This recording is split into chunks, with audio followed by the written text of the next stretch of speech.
October is the month for horror, and you know what that means.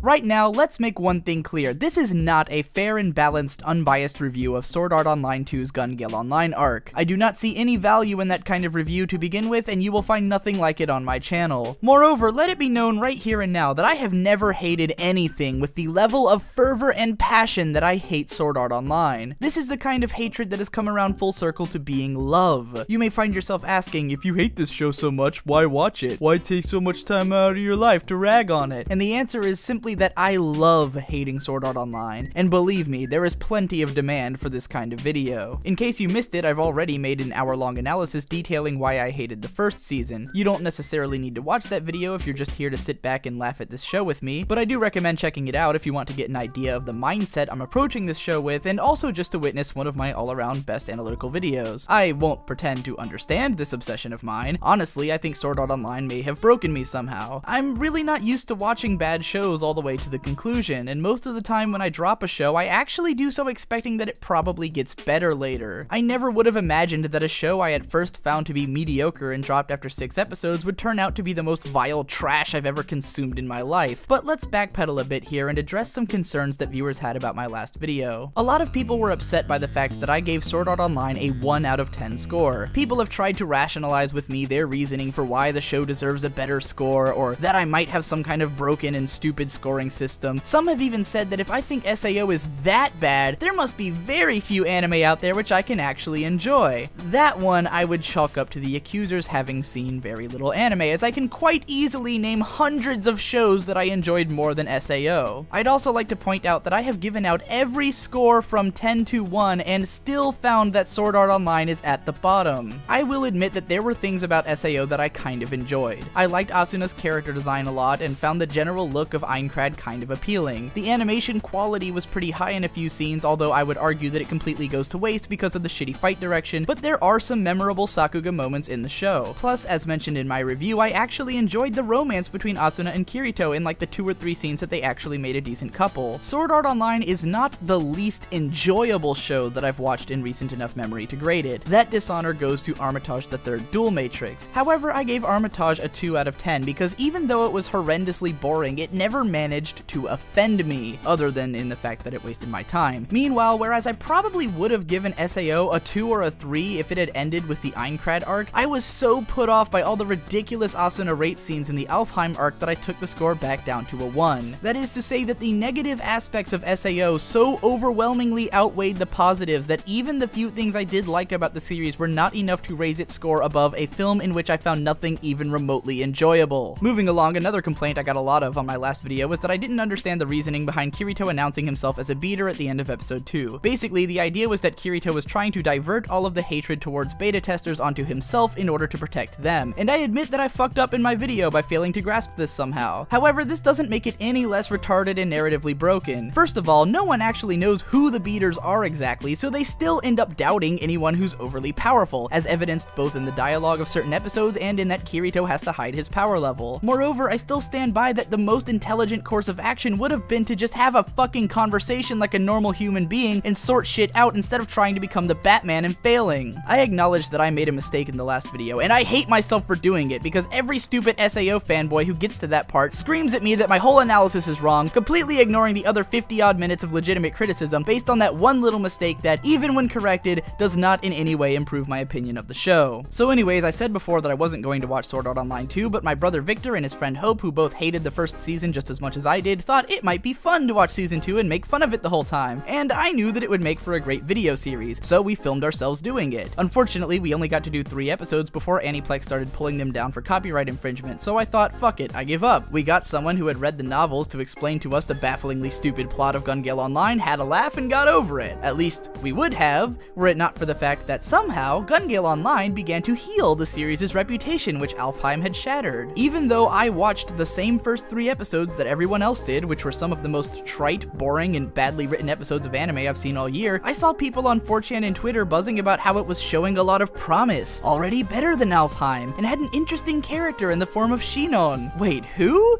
That cardboard cutout I flipped off at Otakon?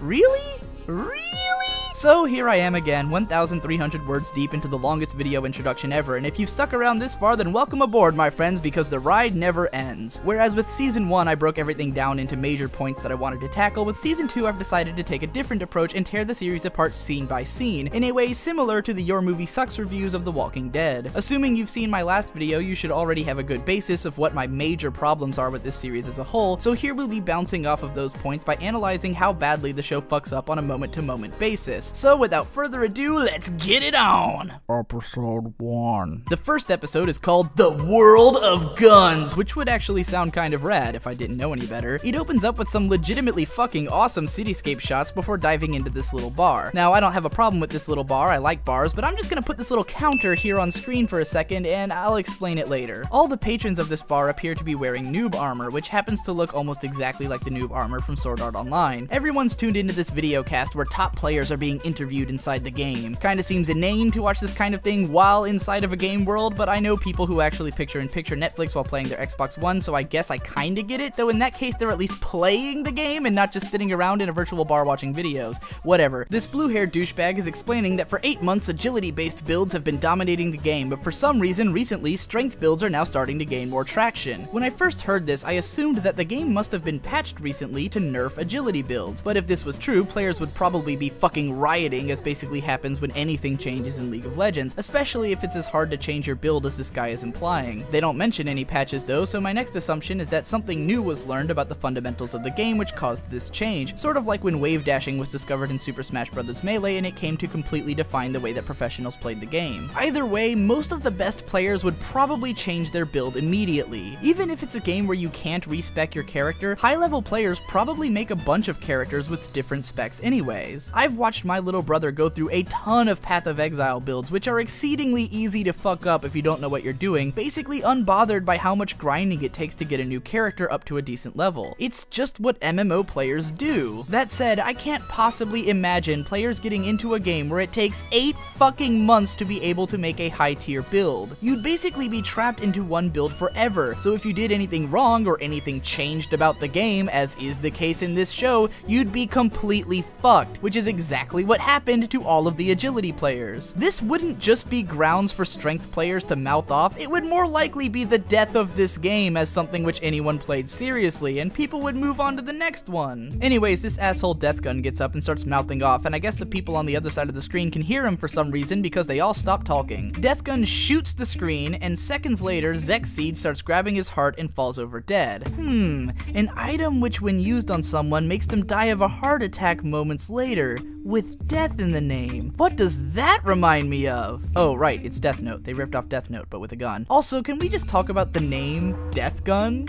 As opposed to what? Life Gun? Honestly, this is one of those things that's so dumb I kind of love it, so we'll leave it at that. Now we cut to Best Girl Asuna, who helpfully tells us the month and year just in case we weren't sure when this takes place. She wonders, what's the difference between the real world and the virtual world? To which Kirito replies, the amount of information. Now I suppose if you could manipulate the brain to experience a virtual world in a way that's indistinguishable from the real world, then from your perspective it would seem to be identical. But I think there's a lot more separating actual real world existence from virtual existence than just information. For one thing, the real world doesn't disappear during a power outage. Admittedly, this first little exchange between them is kind of cute, where they realize they're wearing their old SAO colors. It reminded me that I kinda liked this couple once, briefly. Kirito then starts detailing how the East Park of the Imperial Palace is like its own little closed-off world, which has its own closed-circuit security, isn't allowed to be flown over or tunneled beneath, and is basically isolated from the outside. I tried looking into this to see if it's true of the modern Imperial Palace, but I couldn't come up with any info on it. When I first saw this scene, I assumed, since it came out of nowhere, that it was some kind of plot foreshadowing, and that the closed-offness of this place would be significant, but I was wrong. Apparently, it's because this place reminds Kirito of the floating castle from Aincrad. You know, that place where all those thousands of people died in a gigantic tragedy. How romantic! Asuna asks Kirito about his plans for the future, and he clarifies his previous statement about information to indeed be about individual perception of reality, while explaining that he wants to eventually develop new technology to improve the function of augmented reality and make it so he and Asuna can live with Yui as if she were real. Now, I think this is pretty fine as a motivation, but I thought it was odd that Kirito suddenly has this ambition which we've never heard about before. As it turns out, the explanation for this lies in Excel World, the series which got Reki Kawahara popular and allowed Sword Art Online to finally get published and continued professionally. Excel World actually takes place in SAO's future, and is based around the very VR technology which Kirito goes on to create. In other words, if Kirito wasn't enough of an absolute god in his own story, he even lays the foundation of Excel World too. We're hearing about it now because this volume was released after Excel World was well underway, so Kawahara is basically retconning Kirito into eventually creating that technology. At 8 minutes and 40 seconds into the episode, Kirito walks into this little diner. Oh hey, it's that counter again. He's here to meet some guy who apparently works for CyberConnect, I mean the virtual division, whatever that is. We launch into a fucking insanely massive exposition dump, the likes of which are rarely seen. Seriously, this blows the fucking walking in circles scene from Fate Zero out of the water, and that scene at least was so ridiculous to look at that it was entertaining in its own way. These two just sit around dumping exposition, half of which we could easily have inferred from the opening scene for what feels like an eternity. Kirito comments that Gun Gale Online is the only Japanese game with professional players, which just seems preposterous to me considering there are Japanese games with professional players in existence already. In the middle of it all, we get this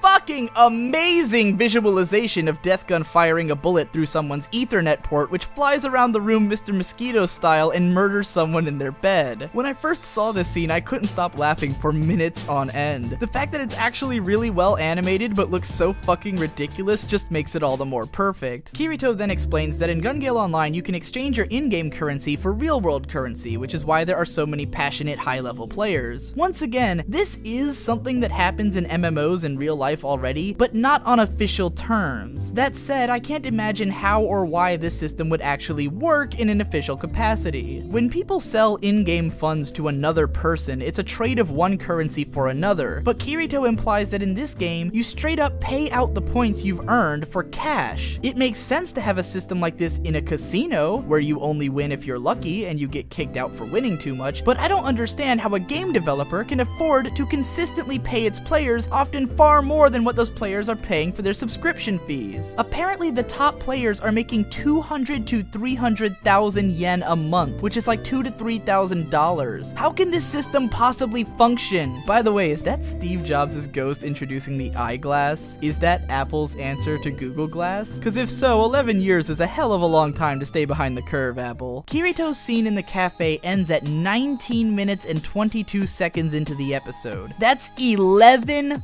fucking minutes that this episode spent on pure exposition between characters sitting down in a cafe. One of the worst parts of Sword Art Online has always been that the show is just plain fucking boring. I thought the exposition in the first episode of season 1 was bad, but even that wasn't nearly this long, and at least it had this whole thing with the evil guy floating in the air and like every Randy in the whole game shitting themselves in terror. This is just a couple guys eating fucking cake and explaining the whole plot. What baffles me is that anyone made it past this episode. If I'd gone into this show with no expectations and watched this episode, I never would have made it through this entire scene. I've dropped shows halfway through the first episode that weren't even this bad about their exposition. The idea that anyone watched this episode and got like really excited for another season of Sword Art Online just blows my fucking mind. As Asuna explains the connection between the Imperial Garden and Castle Aincrad, she still refers to the creator of SAO as Commander. You'd think something more like that fucking monster might be more appropriate, but I guess since these two met in SAO, they prefer to think of it as their romantic getaway rather than that terrible place where everyone got murdered by a sick evil man. Whatever keeps the PTSD away, I guess. At the end, we get to meet Shinon's ass and camel toe, followed to a lesser extent by Shinon. And oh my god, she's voiced by Miyuki Sawashiro? I loved you, how could you do this to me? We close out on the horribly obnoxious opening theme, which by the way, I highly recommend that everyone watch my AMV where I set this opening video to that one fucking horrible Hawthorne Heights song.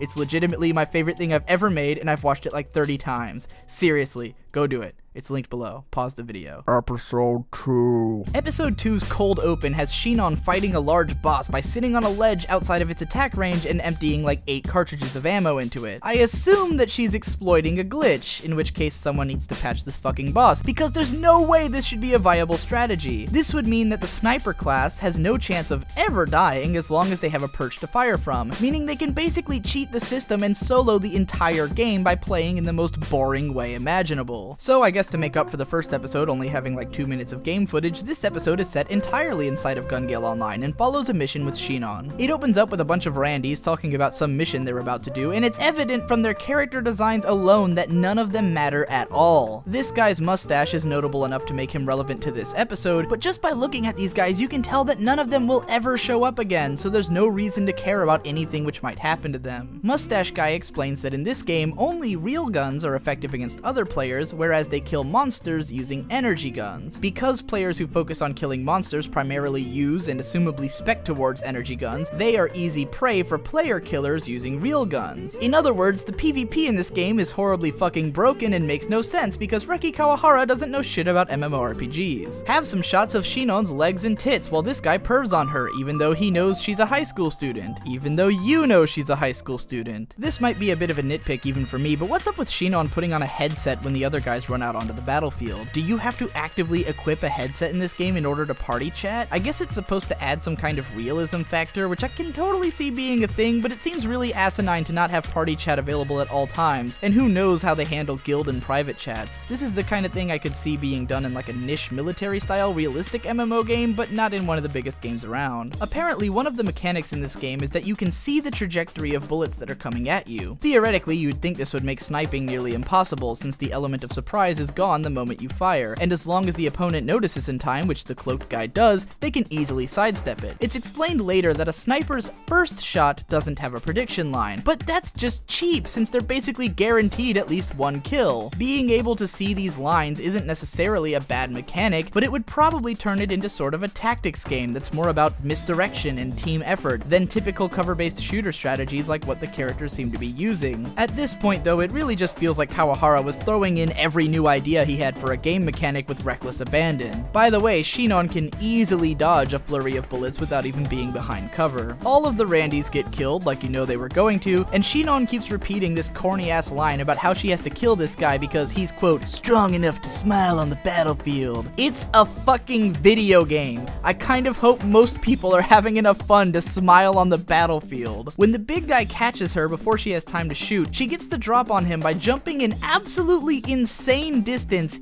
into the direction of his fire, and for whatever reason, he just isn't capable of raising the gun fast enough to shoot her before she can get into point-blank range and annihilate him. At this point, it's less a matter of Shinon being the best sniper in the game, and more just that she's unstoppably, unbelievably overpowered. Seems to be a common theme among SAO characters. So once all that's said and done, we jump cut to Alfheim Online, and hey, it's the lolly from episode 3 of season 1! And oh my god, she's getting tentacle groped by plant monsters again! What a fucking phenomenal callback! You know, my good friend Ghost Lightning had a term for when a show would call back to memorable moments from previous iterations or works. He called it remembering love. However, my friends, for this scene, I'm coining the term remembering hate, as in, oh yeah, I remember why I hate this fucking show, because it thinks that Lolly who's always getting tentacle groped is an actual characterization. Anyways, this episode gives us our first look at my favorite thing in SAO2, the Spurned Women's Club. This group, consisting of the girl who fell in love with Kirito in episode 3, the girl who fell in love with Kirito in episode 7, and Kirito's sister who's been in love with him forever, follow Kirito and Asuna around so they can bask in the glow of their unyielding jealousy with only one another for comfort. Seriously, this is a thing. All of Kirito's rejected would-be girlfriends just follow him and his girlfriend around. It's amazing. I assume Asuna lets them stay just to look down on them. Hey Kirito, isn't it uncomfortable to lay with your arms on top of your sword like that? I'm still not clear on how much feeling the characters actually have in these games. If I find out it's none at all, then Kirito and Asuna's sex scene from the first show is just gonna get really awkward. Episode 3. It was around the time of episode 3 coming out that people started to really warm up to Sword Art Online 2 when the show was first airing, and I totally get why. why. It's the first episode that actually injects some fucking human drama into the show by giving us the backstory and motivations of Shinon's real-world counterpart, Asada. That said, I would be hard-pressed to call this a good episode of anime by any stretch. Yeah, in a show that's this barren with things to care about, any little bit of characterization is going to feel like a breath of fresh air, but that doesn't change how sloppily paced, boring, and generic most of the episode is. It starts off with Carne Asada in a generic bullying scenario in which she gets brought to her knees by a girl pointing a finger gun at her and threatening to show her model guns at school. I guess guns are her trigger.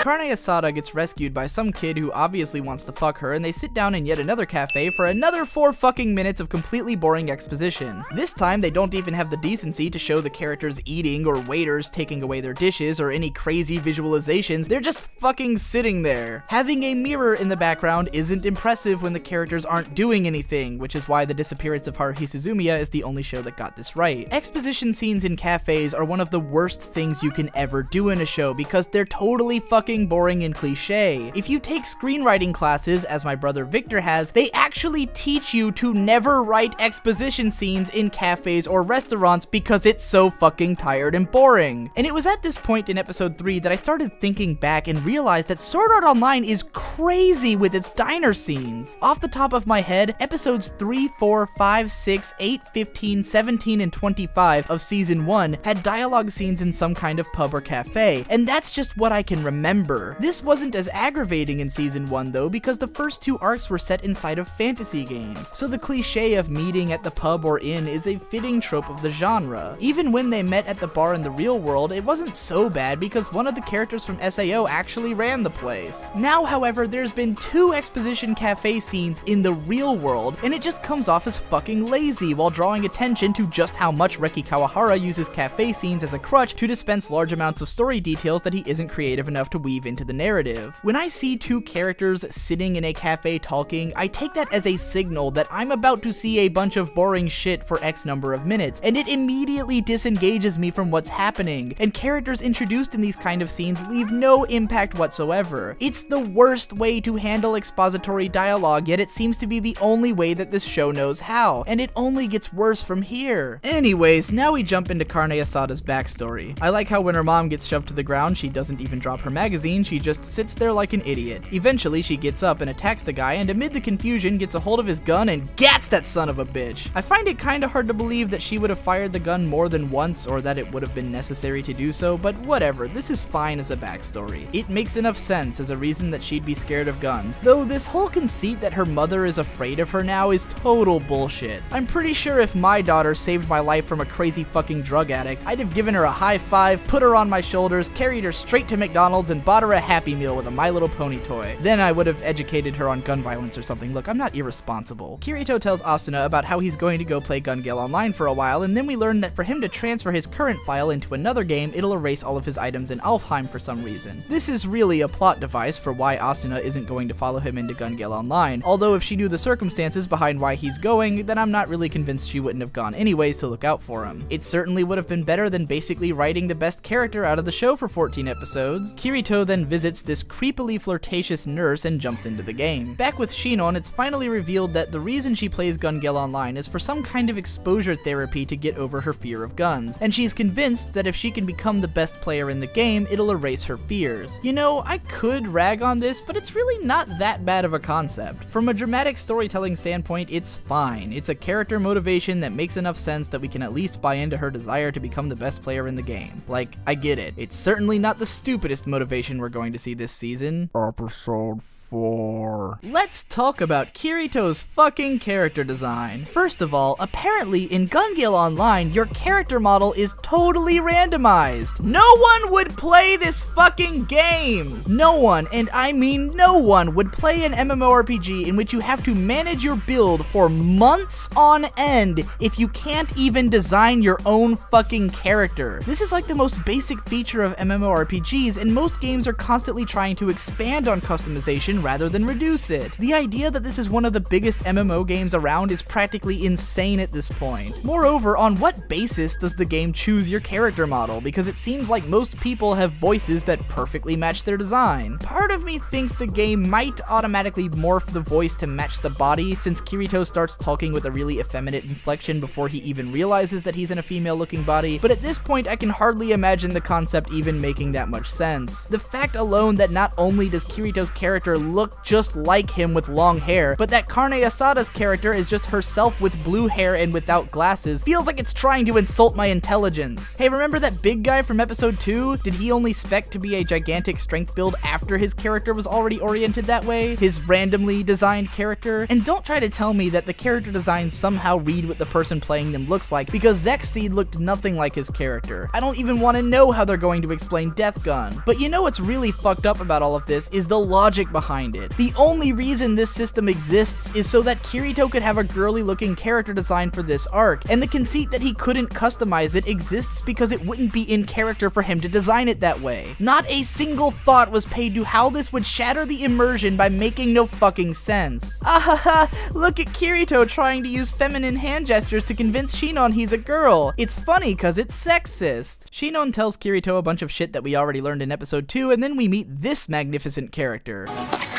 Hey, chicken, come on! It's funny cause it's racist. No, really, it's actually kind of funny though. Kirito plays this little bullet dodging game and immediately displays a better understanding of the game's mechanics than most of its longtime players because he's some kind of virtual MMO new type. Seriously, is predicting the prediction lines really that novel of a concept? Wouldn't high-level players have discovered this technique like immediately? I know that every decent FPS player I've known is able to predict their enemies' movements and firing trajectory, so I don't see how this is any revelation to the players of GGO. Shinon says some things to suggest that at this point she's basically a gun otaku, excitedly describing the histories and capabilities of several guns, which kind of calls into question how she's still so afraid of them even being suggested in reality. Kirito, being the gothy 15-year-old that he is, immediately goes for a black-handled beam saber, arguing that if the weapon exists in the game, then it must be usable. Of course, usually when a weapon isn't being used in a game, it's because that game is unbalanced, but if this game is in fact balanced, then Kirito's right, and you'd think that sword users would be pretty common for the same reason that people always rushed for the energy swords in Halo multiplayer. Shit, why am I even questioning this? Obviously our Lord and Savior Kirito is just so good that he'll make this otherwise broken weapon usable. While he's at it, he makes these buggies, which apparently everyone finds impossible to control, usable, and at this point I'm wondering if GGO is just meant to be like this really shitty broken game that would kinda suck if you weren't stupidly awesome like Kirito. I mean, what kind of MMO makes you travel in real time with no teleporters and then has cities that are several kilometers in size? Why is anyone playing this fucking game? Continued in part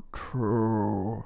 Hi there, did you enjoy that video? I know I did. Not the editing part though, that was actually hell. But I did put more effort into it than I've ever put into a video before, and if you really enjoyed it and you'd like me to be able to make more of those kind of videos, then by all means show your support. Subscribe to the channel, hit like on the video and all that stupid crap. But more importantly, give me money. I've got a Patreon and a PayPal. You can send me money and I can make more videos, because it's all I do. It's all I do.